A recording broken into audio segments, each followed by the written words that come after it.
உதவி செய்த பாஜகவிற்கு அது மோடி அவர்கள் டெல்லியில் என்டிஏ கூட்டணி கூட்டத்தப்ப இவர் வலது பக்கம் உட்கார வச்சு அந்த கூட்டணி அறிவிச்சப்ப அதுக்கப்புறம் ஓடி அந்த கூட்டணி என்டிஏ கூட்டணி விட்டு வெளியில் வந்துட்டு என்னெல்லாம் அவர் பேசினார், எஸ்டிபி மாநாட்டில் என்ன பேசினார், எப்படியெல்லாம் பாஜகவுக்கும் மத்திய அரசுக்கு எதிராக பேசிவிட்டு இன்றைக்கு அவர் கூட்டணி அமைத்தால் என்ன தவறு என்று கேட்பது, அதைத்தான் எல்லாம் விமர்சனம் பண்றாங்க. 24 நீங்க வெளில வந்தீங்களே, என்ன காரணத்துக்காக வந்தாங்க? அது பாஜகவுக்கு முக்கியமான தேர்தல்.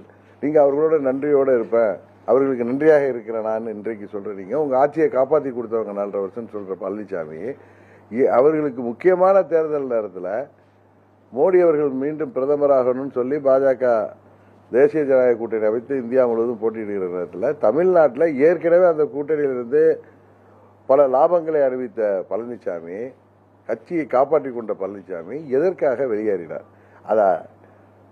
அதை பாஜகவுக்கு ஆதரவாக சில ஊடகங்களில் சில பத்திரிகையாளர்கள் பழனிசாமிக்கு ஆதரவாக இன்றைக்கு குரல் இருக்கிறாங்க.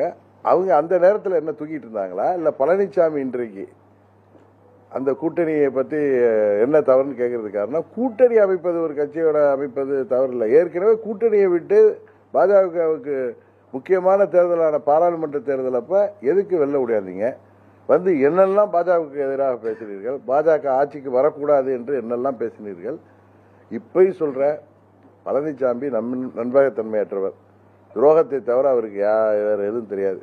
இப்பயும் அவருக்கு விஜய் அவர்கள் கூட்டணிக்கு வந்தா பாஜக கூட கழட்டி விட தயாராக இருப்பார் என்பது. ஆனா விஜய் வருவாரா என்பது தெரியவில்லை. ஏன்னா அவர் தலைமையில் கூட்டணி அமைக்கணும், அவர் முதலமைச்சர் வேட்பாளராக போட்டியிட வேண்டும் என்பது அவங்க கட்சியோட கோட்பாடு.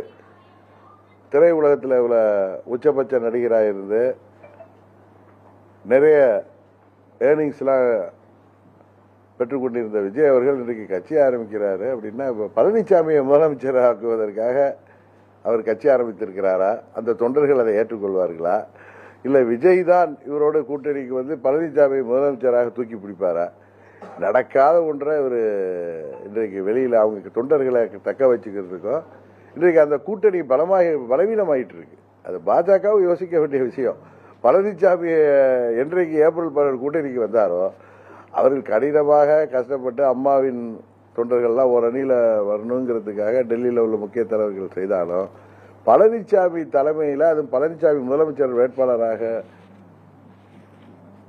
முன்னிறுத்தப்படும் போது அந்த கூட்டணி பலவீனமாகிட்டு இருக்கு. இன்னும்